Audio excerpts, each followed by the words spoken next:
या आपका मन भी एक ऐसी मशीन की तरह है जो कभी बंद नहीं होती। रात को जब सोने की कोशिश करते हैं तो हजार विचार दिमाग में घूमने लगते हैं। कल क्या हुआ था, कल क्या होगा, ये सोचते सोचते नींद ही उड़ जाती है। अगर हाँ तो आप अकेले नहीं हैं।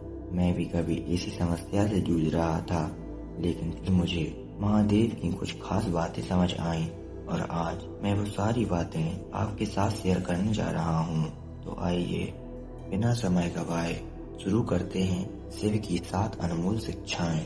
पहली शिक्षा, दोस्तों, शिव जी के 3 नेत्र हैं, लेकिन तीसरा नेत्र ही सबसे खास क्यों? क्योंकि ये नेत्र बाहर नहीं अंदर देखना सिखाता है। जब भी आप बहुत ज्यादा सोचने लगें, बस आंख बंद करके अपने भीतर देखिए, खुद से पूछिए क्या ये सोचना जरूरी है? आपको जवाब खुद मिल जाएगा।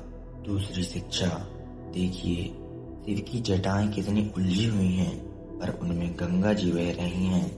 चंद्रमा सजा है, यानी उलझनों में भी खूबसूरती हो सकती है। हमारे विचार ऐसे ही हैं, उलझे हुए लेकिन कीमती। बस जरूरत है उन्हें संभालने की कला सीखने की।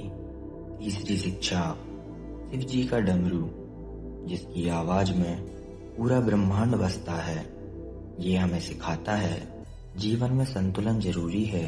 जब मन बहुत भागे तो बस 1 मिनट रुकिए, गहरी सांस लीजिए और अपनी सांसों की आवाज सुनिए। आपका मन खुद ब खुद शांत हो जाएगा। चौथी शिक्षा, शिव जी के हाथ में त्रिशूल। ये 3 कांटे हमारे 3 मुख्य गुण हैं, इच्छा, ज्ञान और कर्म। जब ये तीनों सही दिशा में चलें तो फिर परेशान होने की कोई बात ही नहीं रह जाती, क्योंकि आप जानते हैं आप क्या चाहते हैं और उसे पाने के लिए क्या करना है। अब जानते हैं 5वीं शिक्षा, शिव जी के गले में सर्प लिपटा है। ये हमारे डर का प्रतीक है, लेकिन शिव ने उसे अपना गहना बना लिया। यानी डर को खत्म मत कीजिए, बल्कि उसे अपनी ताकत बनाइए।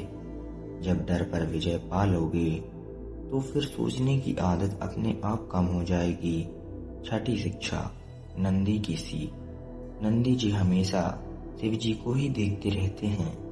उनकी यह एकाग्रता हमें सिखाती है, एक समय में एक ही काम कीजिए, एक ही विचार को दिमाग में लाइए, बाकी सब भूल जाइए।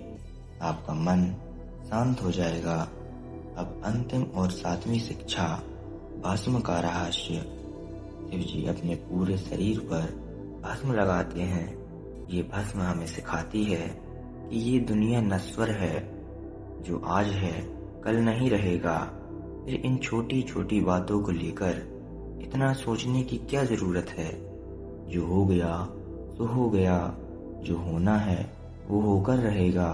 बस वर्तमान में जिएं और जीवन का आनंद लें। तो दोस्तों, ये थी महादेव की वो 7 अनमोल शिक्षाएं जो हमें अधिक सोचने की आदत से छुटकारा दिला सकती हैं। इन्हें रोज थोड़ा थोड़ा करके अपनाइए। कोई भी एक शिक्षा लीजिए और उसे पूरे दिन याद रखिए। फर्क आप खुद महसूस करेंगे और नीचे कमेंट में जरूर बताइए इन 7 शिक्षाओं में कौन सी शिक्षा आपको सबसे अच्छी लगी। और याद रखिए, जब तक शिव हैं तब तक समाधान है, फिर चिंता किस बात की।